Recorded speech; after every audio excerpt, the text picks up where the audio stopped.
Okay. All right, let's get started. So this is class 5.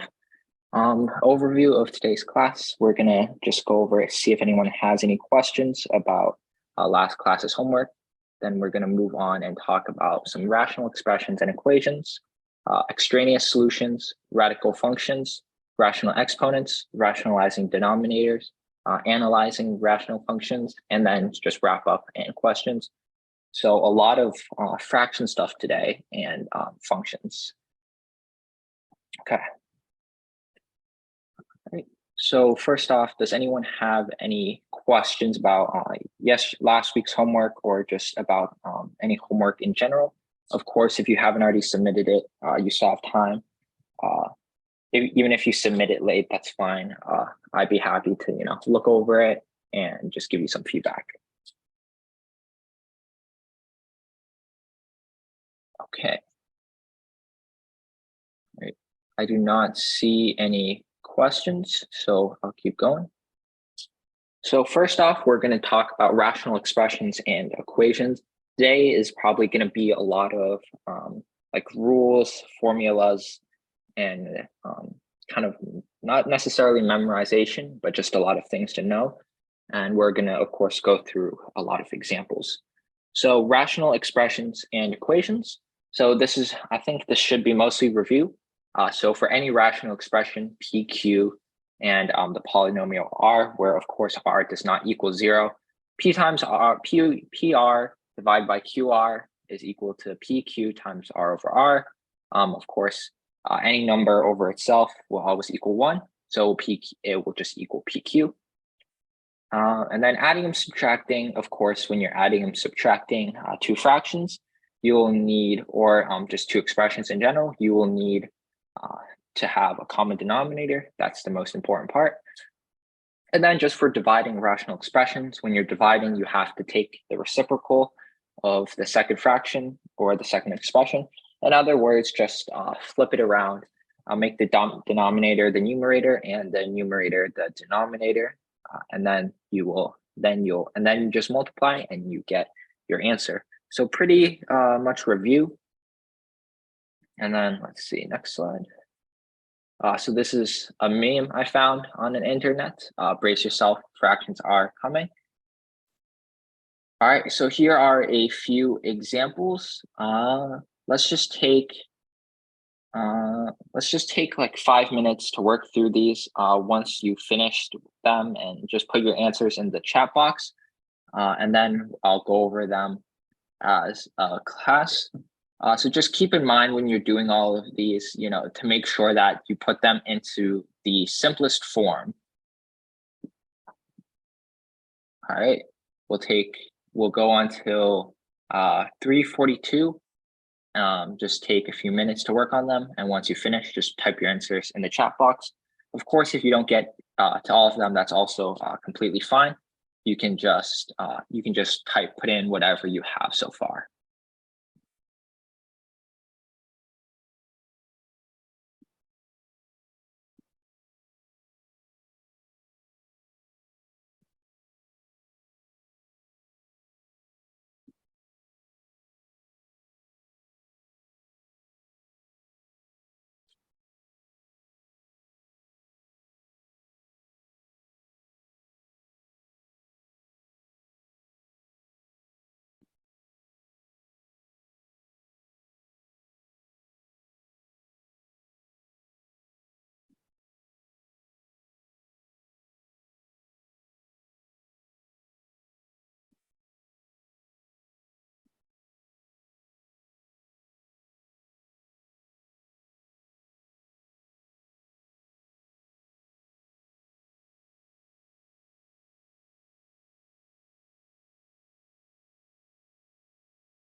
And then while you guys are working, I'll just slowly start working on the first problem, so you can kind of see how I do it. And if you're stuck, you can also reference it.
All right, if you haven't already, just put your answers into the chat box.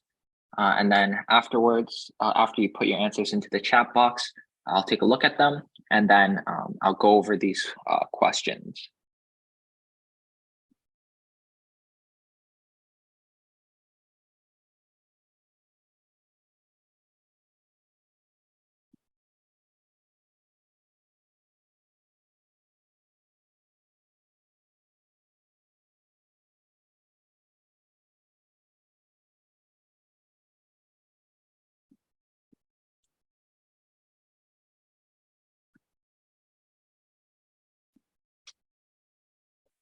All right, I'll go over the answers now. So for the first one, I already showed it, but so when you are solving these, when you're simplifying, I should say, these type of problems, you just want to see how much you can break each part down.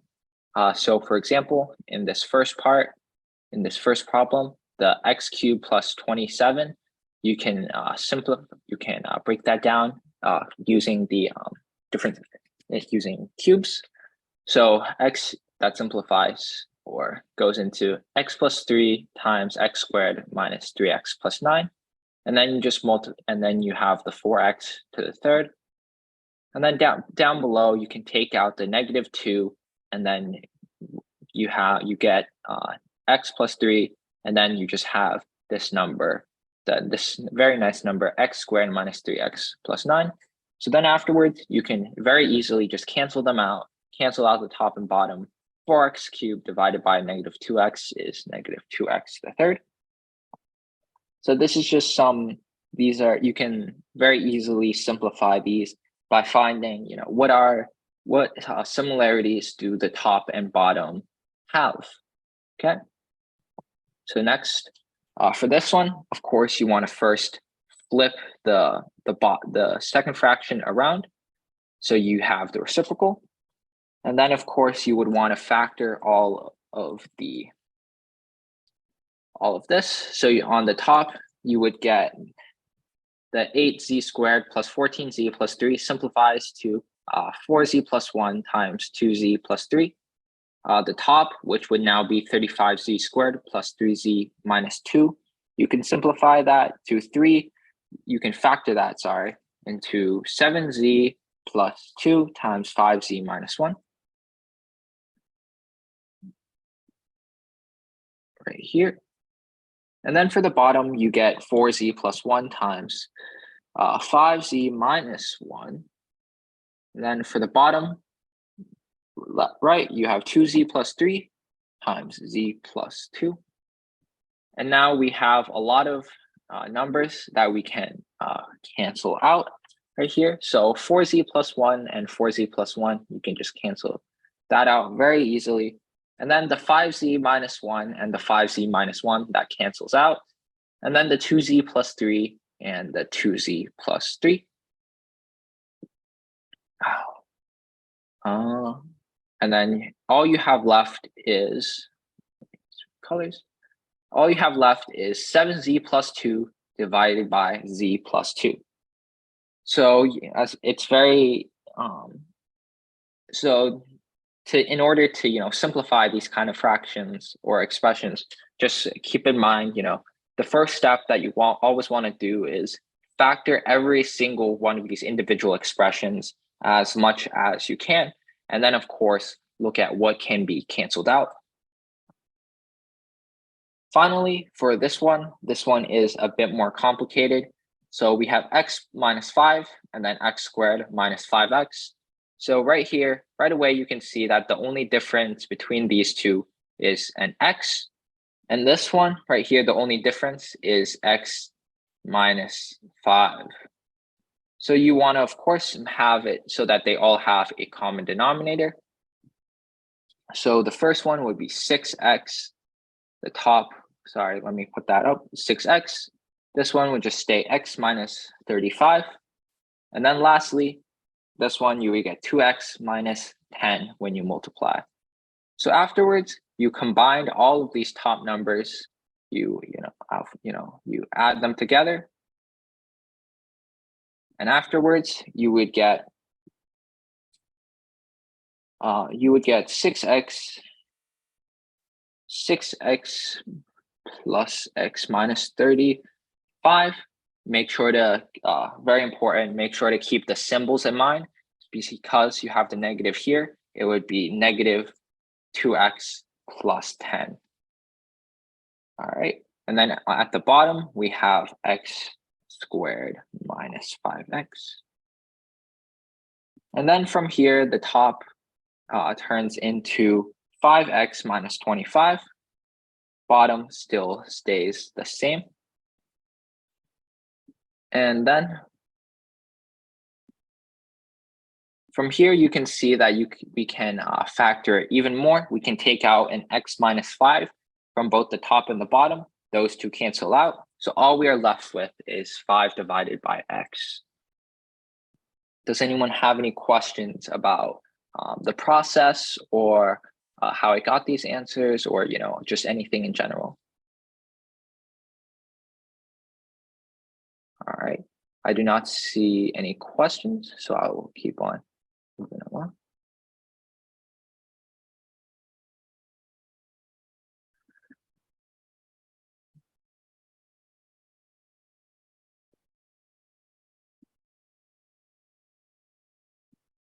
All right.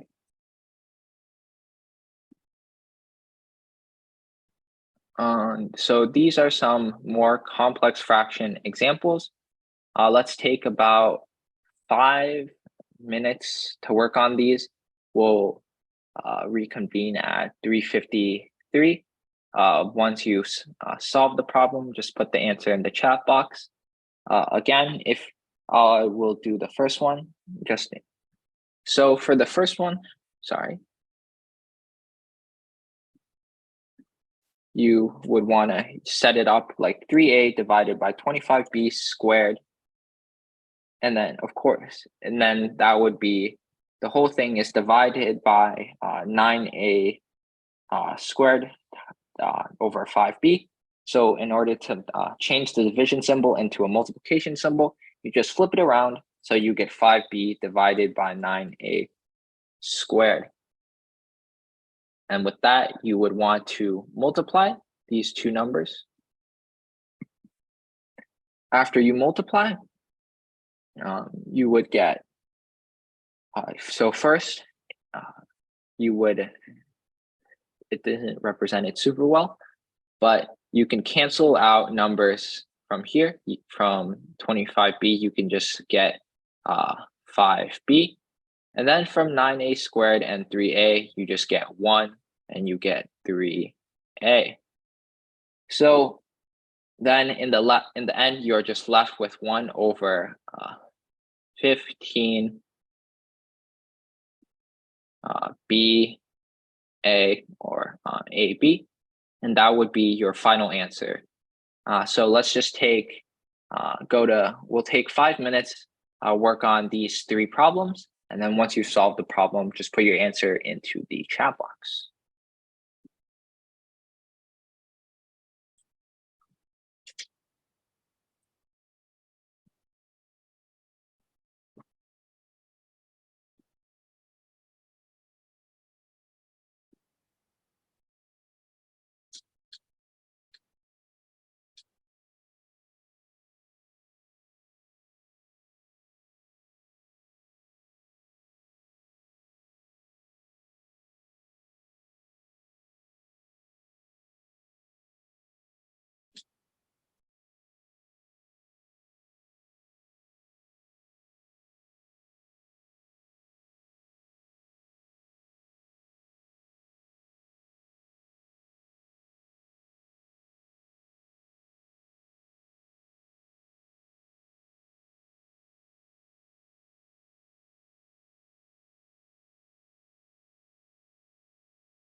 Okay, we'll take about 2 more minutes. Just finish what you can do. And then afterwards, just put your answers into the chat box. It's fine if you don't get to all of them.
All right, just put your answers into the chat box. It's fine if you didn't get to all of them, but once you put your answers in the chat box, I'll take a look at them, and then we'll go over the answers.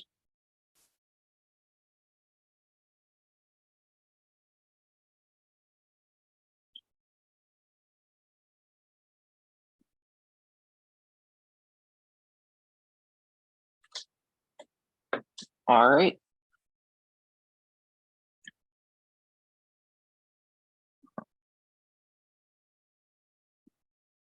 Okay, so for number 1, you would get, after simplifying, you would get, let me type it down.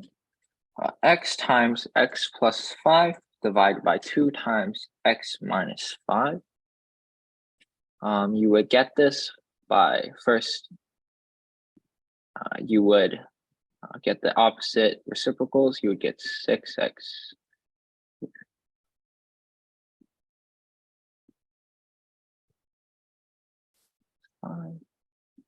and then sorry, x minus 5, x plus 5, and then you would get 12 on the bottom.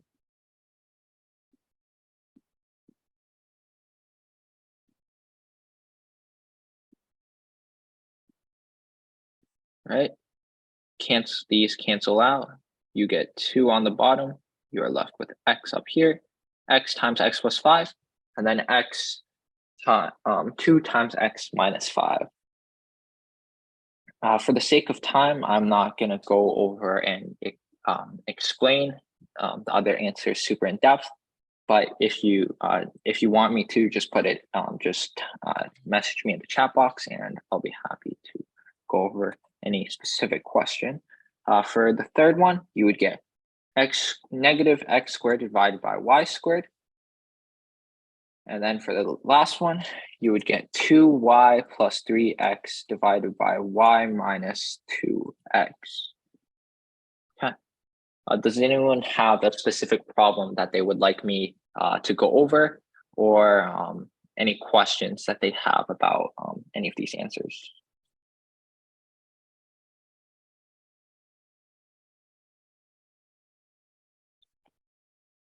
Okay, I do not see any questions, so I will keep on moving along.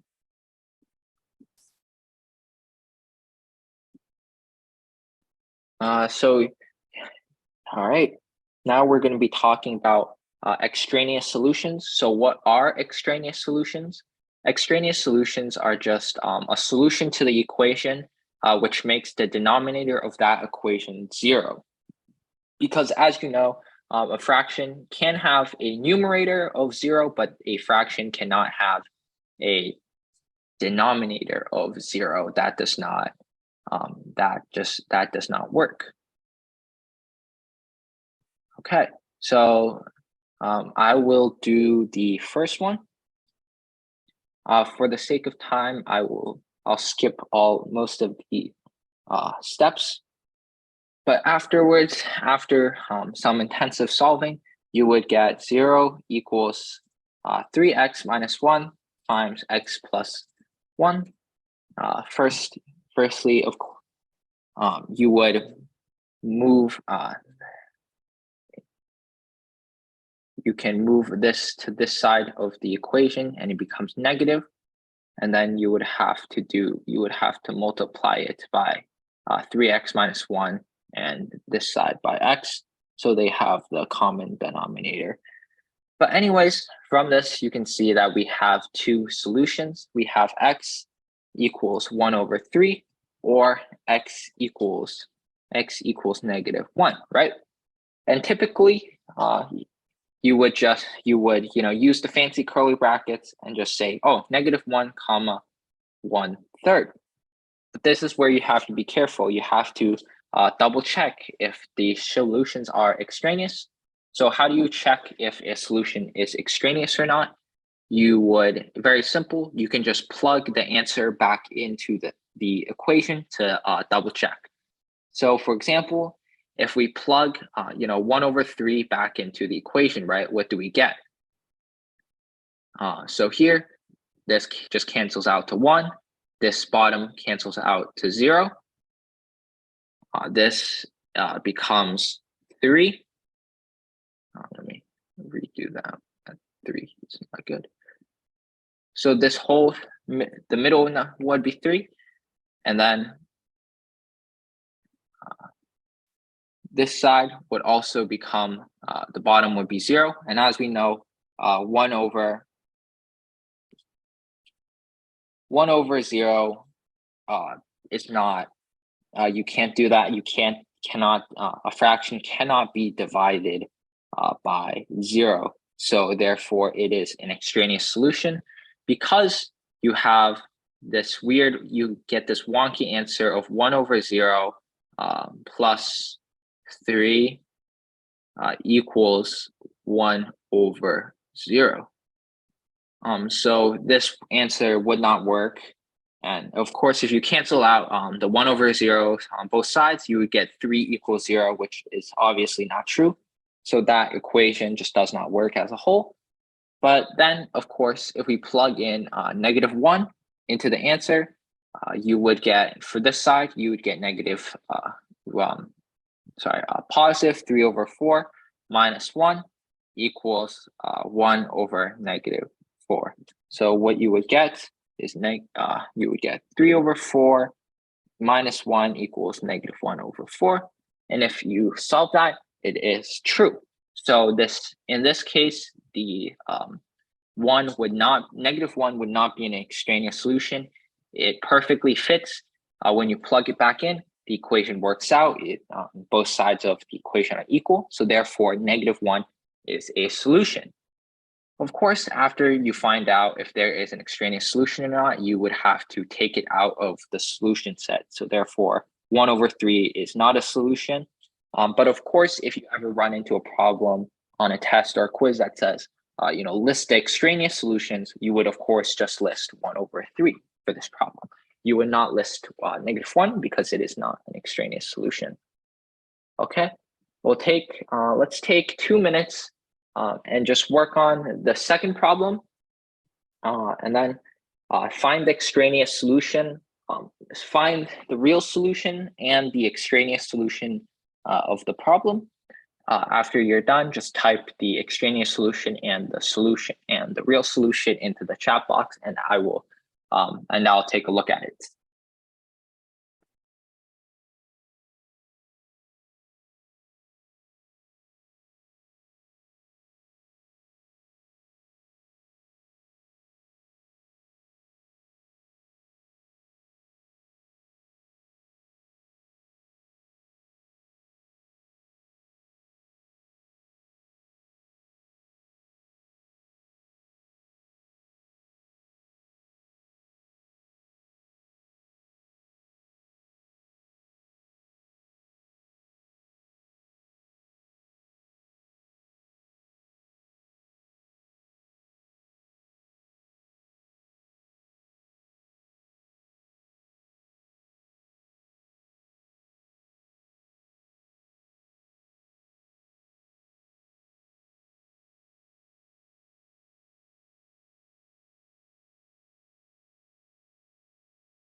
Okay, if you haven't already, just put your answer into the chat box. I'll take a look at it, and then we'll go over question number 2.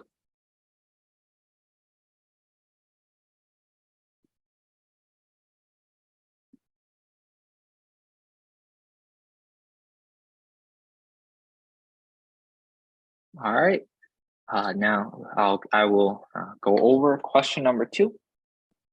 So for question number 2, we can just simply take out the x minus 3 on both sides. Because the denominator is the same for both fractions, we can just cancel that out very easily. And then in the equation, we are just left with x plus 5 minus 2x minus 2 equals 0, of course.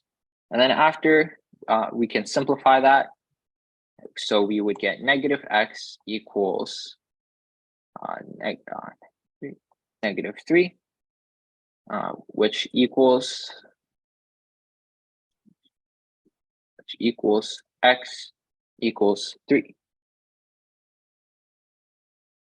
So now you might be thinking that since there is only one answer, that x must equal 3, right?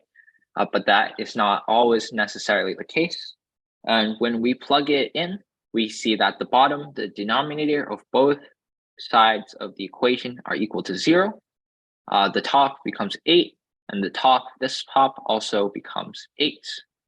But the thing is, we cannot have, although it is equal that on both sides of the fraction, it is 8 over 0 is equal to 8 over 0.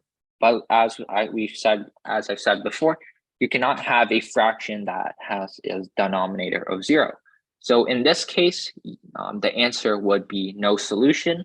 And you can write no solution as a 0 with a line through it. Also, for a no solution, you can draw a set of empty curly brackets. Those two both denote no solution. So either of those usually work.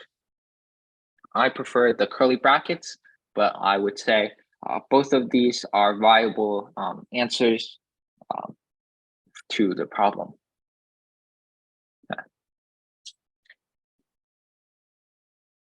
Okay, now we're going to be talking about some radical functions.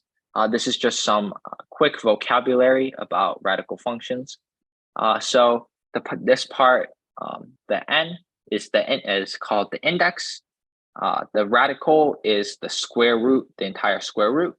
And then the radicand is what is in the square root itself. It is the x plus y in this case. And then here are just some basic radical function rules to be aware of. So finding the nth root of a to the nth power. So if n is an even positive integer, then the nth root of a to the n is equal to the absolute value of a.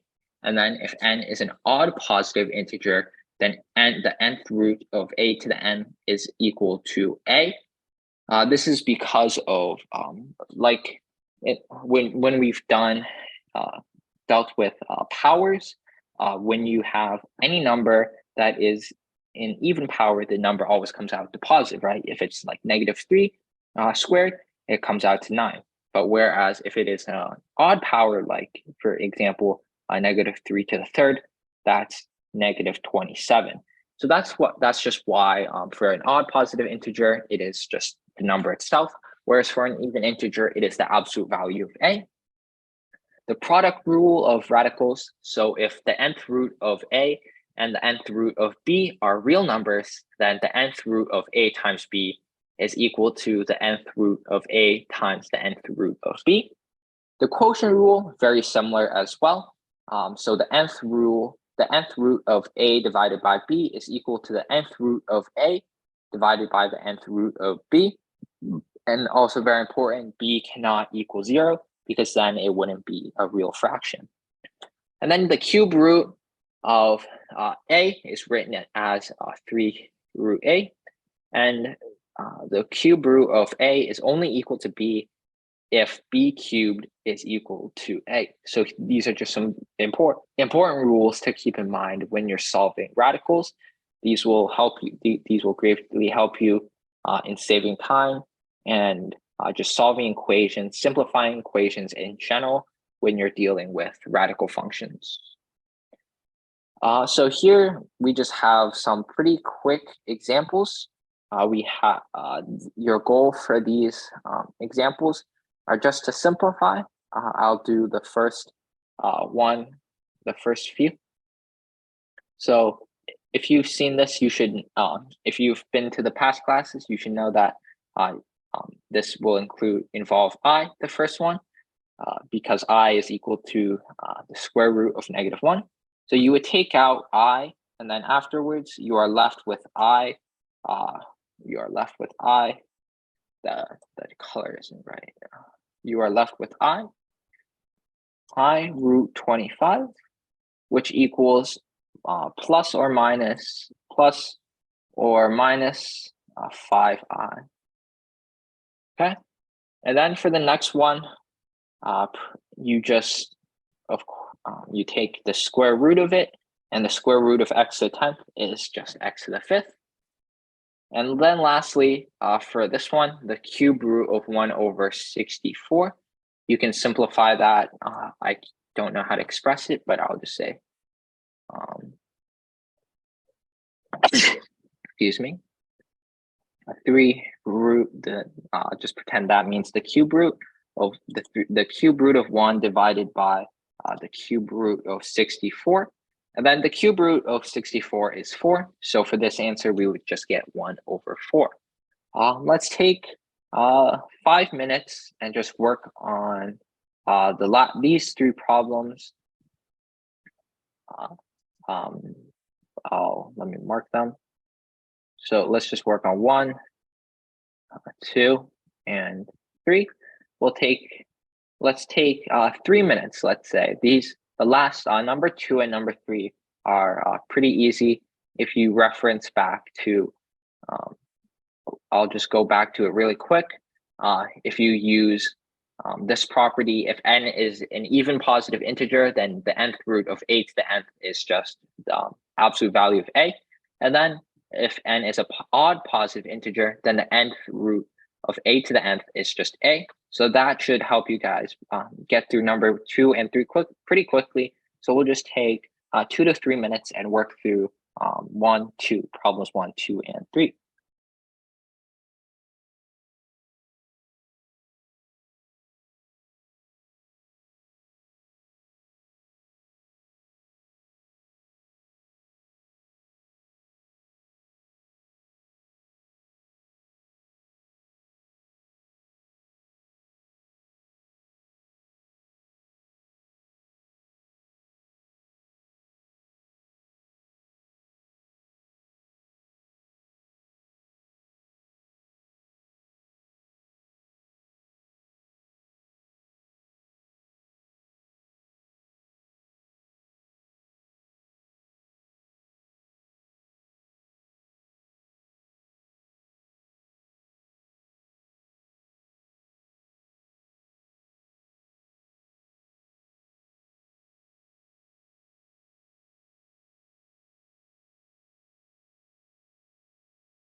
All right, we'll take about another minute, and then afterwards, just put whatever answers you have into the chat box.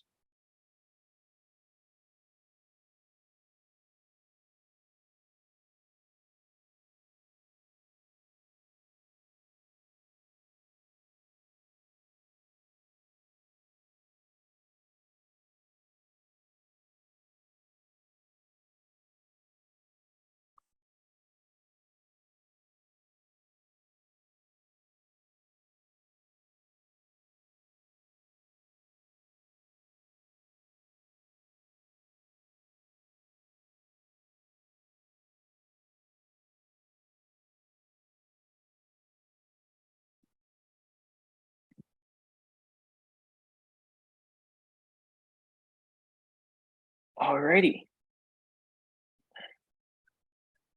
Okay, if you haven't already, just put your answers into the chat boxes.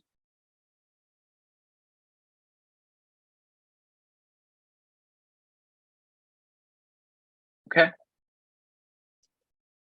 So for number one right here, what we have is if you look at this, you can see that it is a perfect square function. So you have x to the x plus 3 squared. It's inside. And of course, if we reference the rule that we talked about in the previous slide, if n is an even positive integer, then n to the root a to the nth is equal to the absolute value of a. Right here, we can see that even though it isn't shown, the number right here is 2. So what can we do? We can just cancel these out, and then we are left with the absolute value of x plus 3 as our answer. The same goes for these two answers as well. You can, since these are the same, you can cancel it out, and you just get the absolute value of x plus 6. For this one, though, you have to be careful. Since it is an odd power, you just have 7x minus 1. No absolute value needed for this one. Does anyone have any questions as to how I got these answers?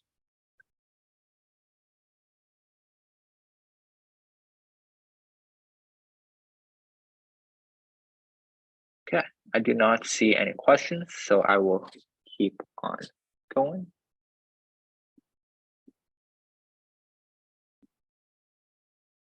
Okay, so more definitions. A lot of definitions. It's fine if you don't remember all of them. I'll be posting the slideshow on Google Classroom right after the class. So if you're confused about any of these, or if you forget them, you can always refer back to the slideshow to review. So these are some definitions. So the definition of 1 divided by 1 to the a to the power of 1 over n. So that would equal the nth root of a, which makes sense if you think about it. If you think about 1 as kind of the power that a is being applied to, and then n is the number that the whole thing is getting divided by. And then a to the m divided by nth power is equal to the nth root of a to the m, or you can rewrite it as the nth root of a to the mth power, whichever one you prefer. Both versions, remember, keep these in mind as when you are in Algebra 2, when you are dealing with these radical exponents, when you're working through them, these will come in handy in helping you simplify. And then the definition of a, the negative n over m divided by n. So just like any other negative exponent, you would first take the reciprocal. So 1 divided by a to the m divided by n. And of course, you can just take what you have from the second rule. You can take what you have from the second rule here and just make this into 1 divided by the nth root of a to the m if you want. Okay. So here are some examples that we'll quickly work through. So I'll do a few of them first. So for the first question, what we have here would be root the 5th root of x, because as we talked about in the previous slide, this number, the denominator of the exponent is what goes outside the square root, and the 1, what is this number? It is the power inside the square root that is being applied to x. And then I'll do the second one as well. This one would be the cube root of negative 27y to the 6. And then, of course, from here, you can simplify it. You can simplify it even further. From here, y to the 6, the cube root of y to the 6 is just y squared. And then the cube root of -27 is just -3. So for the answer to the second one, you would get -3y squared as the answer. Very nice looking number. Let's take about 5 minutes to work through these problems. They should be relatively straightforward. If you have any questions, just let me know.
Okay, because we're running a bit low on time, just put whatever you have into whatever answers you've gotten so far into the chat box, and I'll take a look at them. It's completely fine if you didn't get to all of them.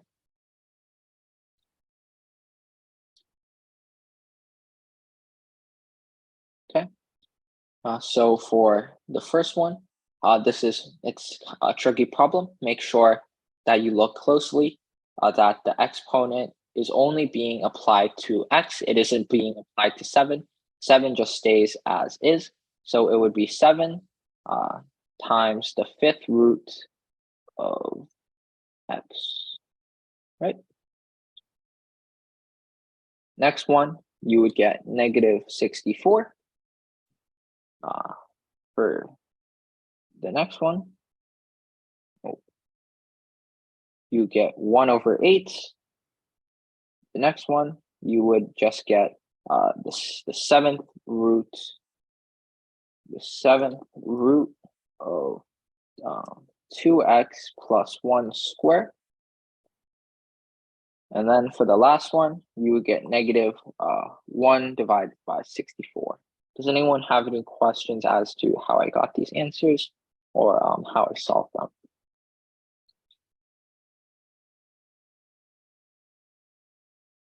Okay, I do not see any questions, so I will keep on going.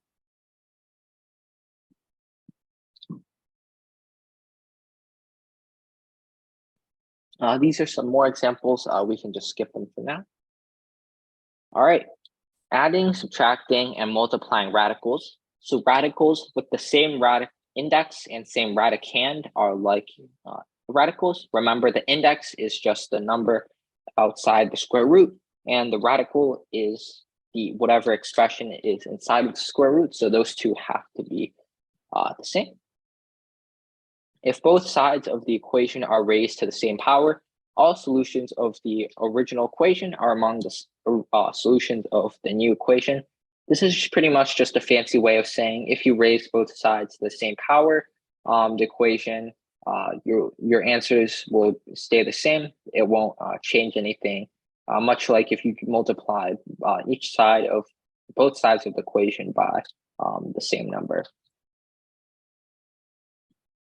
All right, here are some examples. I'm just gonna skip the examples since we are a bit short on time, but I'll just quickly talk about it just to show you. So for example, here you can see that the index, which is the 3, they're the same. And then the number, the radicand, the number inside the fraction, not the fraction, the square root is the same. So in this case, you can totally simplify it. And then for this one, at first, it may look like you can't simplify it, but keep in mind, you can turn this into root 2 times root 9. Root 9 becomes 3. And this one, you can simplify it to 2 root 2 times root 25. And then root 25 just turns into 5. So all of a sudden, you have these two, you have two numbers that can be combined. You have 5 root 2 plus 15 root 2. 5 root 2 plus 15 root 2. And all of a sudden you can combine them and you would just get 20 root 2. So make sure that when you're looking at these problems, don't just look at it and say, oh, the radicand, the number inside is different. I can't simplify it. Make sure that you look closely, see if there's any square roots that you can, numbers that can be square rooted very nicely can be taken out. All right. Next up, rationalizing denominators. This is just, you can quickly read through it, but the main point is that the denominator of a fraction cannot have a square root in it, because that when you have a square root in the denominator, mathematicians just don't like that. I myself, I'm not particularly sure of why they don't like it, but it's just something that we have to do. So first, if the fraction is in the form of x divided by the root y, then it's pretty simple. You just multiply it by the fraction by root y over root y, which is also equal to 1. Then you get x times root y divided by y. And then tying in what we learned last class, I believe, talking about conjugates. So if the fraction is in the form of x divided by a plus root b, then you would take the conjugate of it, which the conjugate of a plus root b is a minus root b. You flip the symbol, and then you would get, so you have a minus root b divided by a minus root b, which is just equal to 1. Multiply, you get ax minus x root b divided by a squared minus b. So then voila, the denominators do not have any square roots in it. And then here are these are just some examples. And okay, so does anyone have any other questions?